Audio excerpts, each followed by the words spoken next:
जय श्री हरि विष्णु जय माँ लक्ष्मी। दोस्तों, पौराणिक मान्यताओं के अनुसार जया एकादशी का व्रत करने से पिशाच योनि से मुक्ति मिल जाती है, समस्त प्रकार के पापों का नाश हो जाता है और अश्वमेघ यज्ञ के समान पुण्य फलों की प्राप्ति होती है। यही कारण है कि इस एकादशी को सभी एकादशियों में बहुत अधिक महत्वपूर्ण माना गया है और माघ मास के शुक्ल पक्ष की एकादशी को जया एकादशी या अजा एकादशी के नाम से जाना जाता है। इस दिन जगत के पालनहार भगवान श्री हरि विष्णु की विधि विधान से पूजा आराधना की जाती है और भगवान श्री हरि विष्णु की प्रसन्नता के लिए व्रत धारण करके उनकी आराधना की जाती है। तो आज की वीडियो में आप जानेंगे कि अजा एकादशी अर्थात जया एकादशी का व्रत कब रखा जाएगा, एकादशी की तिथि कब प्रारंभ हो रही है, कब समाप्त हो रही है, व्रत हमें कब धारण करना है और जो भक्त व्रत धारण करते हैं उनके लिए पारण का शुभ मुहूर्त बहुत आवश्यक होता है।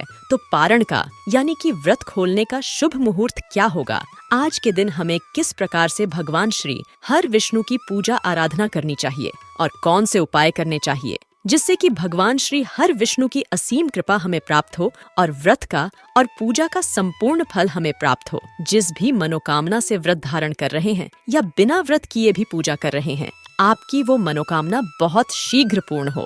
इसके लिए आज विशेष क्या करना चाहिए, यह संपूर्ण जानकारी आपको आज की वीडियो में शेयर करने वाले हैं, तो वीडियो को पूरा जरूर देखिए और अगर आपको आज की वीडियो अच्छी लगे तो इसे लाइक भी जरूर कीजिए।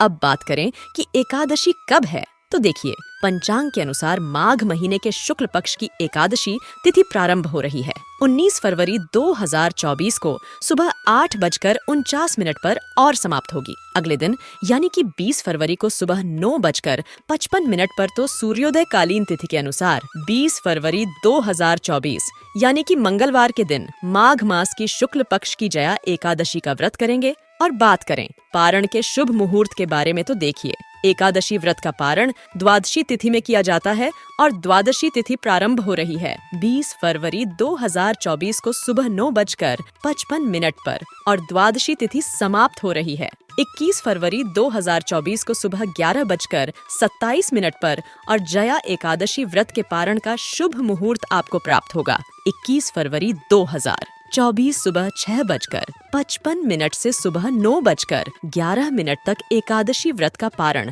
हमेशा शुभ मुहूर्त में करना चाहिए, इसलिए पारण के शुभ मुहूर्त का ध्यान अवश्य रखिए। दोस्तों, जया एकादशी का व्रत करने से व्यक्ति के समस्त दुख दर्द शोक और रोगों से उसे मुक्ति मिल जाती है, समस्त प्रकार के सुखों की ऐश्वर्य की उसे प्राप्ति होती है, भगवान श्री हरि विष्णु की असीम कृपा प्राप्त होती है और मरणों उपरांत वैकुंठ लोक की प्राप्ति होती है, मोक्ष की प्राप्ति होती है। इसलिए जया एकादशी का व्रत अगर आप धारण करते हैं अत्यंत ही श्रेष्ठ है, लेकिन अगर आप किसी भी कारणवश जया एकादशी का व्रत नहीं कर पाते हैं तो भी आज के दिन आपको भगवान श्री हरि विष्णु की पूजा आराधना जरूर करनी चाहिए। आज आपको सात्विक भोजन लेना चाहिए, मतलब अगर आप एकादशी का व्रत नहीं करते हैं तो चावल का त्याग एकादशी के दिन जरूर कीजिए, मसूर की दाल मत खाइए और हाँ, इसके साथ ही लहसुन प्याज मांस मदिरा अगर आप नियमित रूप से खाते हैं तो आज इन चीजों का त्याग कर दीजिए। इन सभी प्रकार की चीजों का त्याग करके और पूरा दिन भगवान श्री हरि विष्णु की शरण में अगर आप लगे रहते हैं, उनके नाम का जप करते हैं, मंत्र का जप करते हैं, भगवान श्री हरि विष्णु को अगर आप पीले पुष्प अर्पित करते हैं और तुलसी दल युक्त भोग अर्पित करते हैं तो इससे भगवान श्री हरि विष्णु की असीम कृपा आपको प्राप्त होती है और बिना व्रत किए भी व्रत के समान ही आपको फल प्राप्त होता है। तो अगर आप व्रत नहीं कर पाते हैं तो इन बातों का ध्यान जरूर रखिए। एकादशी से एक दिन पहले मतलब दशमी तिथि के दिन शास्त्रों के अनुसार कुछ बातों का ध्यान रखना चाहिए। अगर आप एकादशी का व्रत करना चाहते हैं तो लहसुन प्याज मांस मदिरा इन सभी चीजों का त्याग कर दीजिए। मसूर की दाल गाजर मूली बैंगन यह सभी चीजें दशमी तिथि के दिन नहीं ग्रहण करनी चाहिए और सूर्यास्त होने के बाद अन्न का और नमक का सेवन नहीं करना चाहिए। तो दिन में ही आज भोजन किया जाता है, शाम को संध्या होने के बाद आप भोजन नहीं कर सकते हैं और इसके अलावा रात्रि में भूमि पर शयन करना चाहिए और ब्रह्मचर्य का पूर्ण रूप से पालन करना चाहिए। ये सभी नियम दशमी तिथि के दिन पालन किए जाते हैं। अगर आप एकादशी का व्रत करते हैं तो और एकादशी के दिन प्रातःकाल जल्दी उठना चाहिए, मतलब ब्रह्म मुहूर्त में उठने का विधान हमारे शास्त्रों में बताया गया है। लेकिन अगर आप इतनी सुबह नहीं उठ पाते हैं तो सूर्योदय होने से कुछ समय पहले जरूर उठ जाइए और नित्य क्रिया से निवृत्त होकर स्नान करना चाहिए। स्नान के जल में आप गंगा जल जरूर मिला लीजिए, क्योंकि शास्त्रों के अनुसार एकादशी के दिन पवित्र नदियों में स्नान करने का विधान बताया गया है। अब ऐसा संभव सबके लिए नहीं हो पाता है, तो ऐसे में हम क्या करते हैं कि जिस पात्र में स्नान करना होता है उसमें सबसे पहले थोड़ा सा गंगा जल ढाल दीजिए, थोड़े से काले तिल ढाल दीजिए और फिर जल से भरकर उसी जल से स्नान कर लीजिए। इससे पवित्र नदियों में स्नान के समान ही आपको पुण्य फल प्राप्त होता है। इसके बाद सबसे पहले भगवान सूर्य देव को जल अर्पित करना चाहिए। उसके बाद अपने घर के मंदिर में आ जाइए। भगवान श्री हरि विष्णु के सामने शुद्ध घी का एक दीपक प्रज्वलित कर लीजिए और अपने दाहिने हाथ में जल और पुष्प लेकर व्रत का संकल्प ले लीजिए कि आज आप जया एकादशी का व्रत धारण कर रहे हैं। भगवान श्री हर विष्णु की कृपा प्राप्ति के लिए, उनकी प्रसन्नता के लिए पूरे भक्ति भाव से मैं जया एकादशी का व्रत धारण करूंगा या धारण करूंगी, और व्रत में पूजा पाठ में जाने अनजाने कोई भूल चूक हो जाए तो इसके लिए भगवान श्री हरि विष्णु से क्षमा प्रार्थना कर लीजिए। आपका व्रत निर्विघ्न पूर्ण हो, बिना किसी विघ्न बाधा के आपका व्रत संपूर्ण हो जाए, इसके लिए भगवान श्री हरि विष्णु से आप प्रार्थना कर लीजिए। अगर आप किसी मनोकामना से यह व्रत धारण कर रहे हैं तो अपनी मनोकामना भी भगवान श्री हर विष्णु से आप कह सकते हैं, और व्रत का संकल्प लेने के बाद आपके हाथ में जो सामग्री है भगवान श्री हरि विष्णु के चरणों में अर्पित कर दीजिए और इसके बाद विधि विधान से भगवान श्री हर विष्णु की पूजा आराधना कीजिए, जैसे कि आप भगवान श्री हरि विष्णु का अभिषेक कीजिए।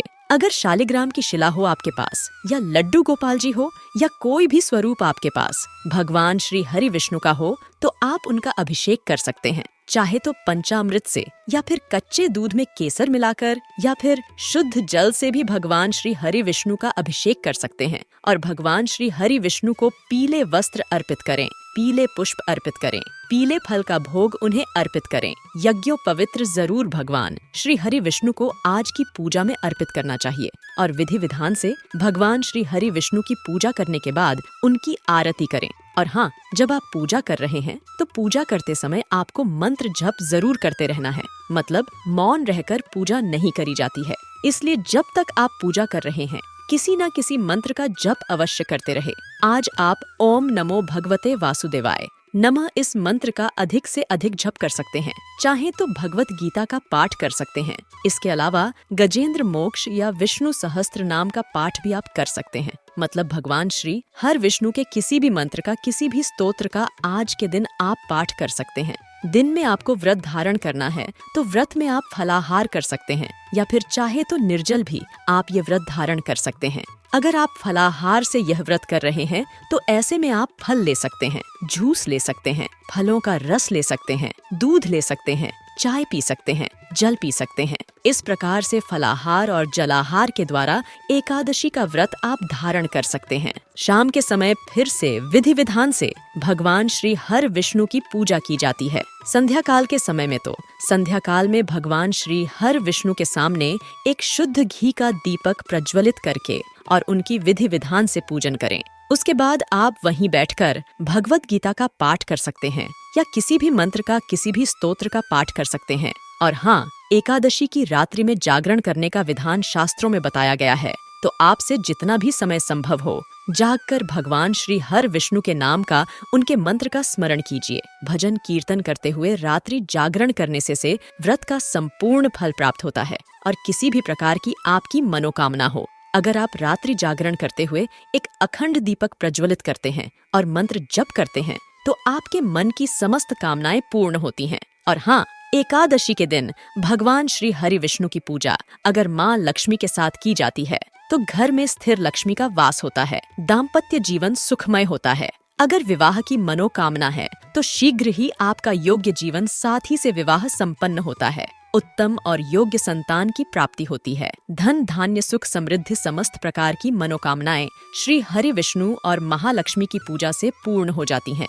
और एकादशी व्रत का पारण द्वादशी तिथि में किया जाता है। तो अगले दिन प्रातःकाल जल्दी उठकर और स्नान इत्यादि करने के बाद भगवान सूर्यदेव को जल अर्पित करके अपने घर के मंदिर में भगवान श्री हरि विष्णु की विधि विधान से पूजा करें और इसके बाद शुद्ध सात्विक भोजन बनाकर सबसे पहले उस भोजन में से भगवान श्री हरि विष्णु को भोग अर्पित करना चाहिए और उसके बाद प्रसाद स्वरूप स्वयं आप अपना व्रत खोल सकते हैं। उसी भोजन के द्वारा पारण कर सकते हैं, लेकिन अपना व्रत खोलने से पहले पारण करने से पहले किसी ब्राह्मण को घर बुलाकर भोजन कराना चाहिए। ऐसा शास्त्रों का विधान है। अब सबके लिए यह संभव नहीं हो पाता है। इतनी सुबह कोई भी ब्राह्मण को घर बुलाकर भोजन कराने में समर्थ नहीं हो पाता है। तो ऐसे में किसी ब्राह्मण के निमित्त दान की सामग्री निकाल दीजिए और उसके बाद आप शुभ मुहूर्त में पारण कर सकते हैं, अपना व्रत खोल सकते हैं। दान की सामग्री आप अपना व्रत खोलने के बाद भी भिजवा सकते हैं। ध्यान इतना रखना होता है कि दान करने के बाद मतलब दान निकालने के बाद बहुत अधिक समय तक घर में दान की सामग्री नहीं रखनी चाहिए। जितनी जल्दी हो सके आप यह सामग्री किसी मंदिर में, किसी धर्म स्थान में या किसी ब्राह्मण को दान कर दीजिए। और हाँ, जया एकादशी का व्रत करते हैं तो जया एकादशी व्रत की कथा भी आपको जरूर पढ़नी चाहिए या फिर सुननी चाहिए। तो आइए बिना देरी किए सुनते हैं जया एकादशी की व्रत कथा। युधिष्ठिर भगवान श्री कृष्ण से बोले कि भगवान, आपने मुझसे माघ महीने के कृष्ण पक्ष में आने वाली एकादशी, जिसे षट्तालिका एकादशी के नाम से भी जाना जाता है, का बहुत ही अच्छे व सरल रूप वर्णन किया है। हे प्रभु, आप स्वदेश जरायुज चारों प्रकारों के जीवों को उत्पन्न, पालन तथा नाश करने वाले हैं। अब मैं आपसे विनती करता हूँ कि माघ शुक्ल एकादशी के बारे में मुझे कुछ जानकारी प्रदान करें। इस एकादशी का क्या नाम है, इसका विधान क्या है, इसकी व्रत करने से किस प्रकार के फल की प्राप्ति होती है, सब विधि पूर्वक बतलाए। इस पर भगवान श्री कृष्ण कहते हैं कि हे राजन, माघ शुक्ल पक्ष में आने वाली एकादशी तिथि को जया एकादशी के नाम से जाना जाता है। इस व्रत को करने से जातक ब्रह्म हत्यादि के पापों को से मुक्त हो जाता है तथा इसके प्रभाव से जीव भूत पिशाच आदि योनियों से मुक्त हो जाता है। जया एकादशी व्रत कथा को सुनने का ही बहुत बड़ा महत्व बताया गया है। जया एकादशी व्रत को विधि पूर्वक करना जातक के लिए बहुत लाभकारी होता है। जया एकादशी व्रत कथा का वर्णन पद्म पुराण में दिया गया है। एक समय की बात है कि देवराज इंद्रदेव स्वर्ग में राज करते थे तथा अन्य सभी देवतागण भी सुख पूर्वक स्वर्ग में निवास करते थे। इस समय इंद्रदेव अपनी इच्छा के अनुसार नंदन वन में अप्सराओं के साथ विहार कर रहे थे तथा गांधर्व गान कर रहे थे। उन गंधर्वों में सबसे प्रसिद्ध पुष्पदंत तथा उनकी कन्या पुष्पवती और चित्रसेन तथा उसकी धर्मपत्नी मालिनी भी उपस्थित थे। साथ ही मालिनी का पुत्र पुष्पवान तथा उसका पुत्र माल्यवान भी उपस्थित थे। पुष्पवती गंधर्व कन्या माल्यवान को देखकर उस पर मोहित हो गई एवं माल्यवान पर काम बाण का प्रयोग करने लगी। पुष्पवती ने अपने रूप हाव भाव से माल्यवान को अपने वश में कर लिया। वह पुष्पवती बहुत ही सुंदर थी। इसके पश्चात वे इंद्रदेव को प्रसन्न करने के लिए अपना गान शुरू करते हैं, किंतु एक दूसरे से मोहित होने के कारण उनका ध्यान भटक गया। इनके इस प्रकार से भ्रमित होने से इंद्रदेव को इनमें प्रेम के बारे में ज्ञात हो गया। उन्होंने इस गलती को अपनी बेइज्जती माना तथा उन दोनों को श्राप दे दिया कि वह स्त्री पुरुष के रूप में मृत्यु लोक में जाकर पिशाच रूप धारण करके अपने कर्मों के फल को भोगे। इंद्रदेव के इस भयानक श्राप के कारण के वे दोनों अत्यंत ही दुखी हुए।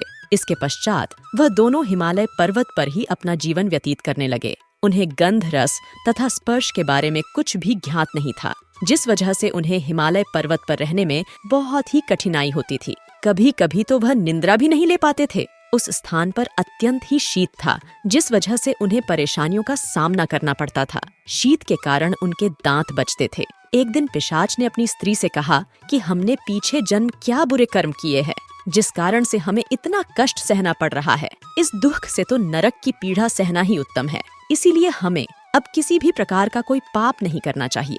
ऐसे ही विचार करते करते वह अपना जीवन व्यतीत कर रहे थे। कुछ समय के पश्चात माघ माह के शुक्ल पक्ष की जया एकादशी तिथि आ गई। इस दिन उन दोनों ने भोजन नहीं किया एवं पूरे दिन केवल अच्छे अच्छे कार्य ही किए। इस दिन उन्होंने केवल फल फूल खाकर ही अपना गुजारा किया। शाम के समय दोनों दुखी स्थिति में पीपल के वृक्ष के नीचे बैठ गए। उस दिन बहुत ही अधिक ठंड थी, जिस कारण से वह दोनों मृतक के समान ही एक दूसरे से लिपटे रहे। उस रात्रि को भी उन्हें नींद नहीं आई। जया एकादशी का व्रत करने के अगले ही उन दोनों को पिशाच योनि से छुटकारा मिल गया। इसके पश्चात वह दोनों अपनी पूर्ण वेशभूषा में स्वर्ग लोक की ओर प्रस्थान कर गए। मार्ग में देवता गणों ने उनका पुष्प वर्षा से स्वागत किया। स्वर्ग लोक में पधारते ही उन्होंने सर्वप्रथम देवराज इंद्र को प्रणाम किया। उन दोनों पुनः अपने रूप में देखकर इंद्रदेव आश्चर्यचकित हो गए तथा उनसे पूछा कि हे माल्यवान, आप दोनों पिशाच योनि से किस प्रकार मुक्त हुए, इसके बारे में हमें बतलाइए। इस पर गांधर्व माल्यवान बोले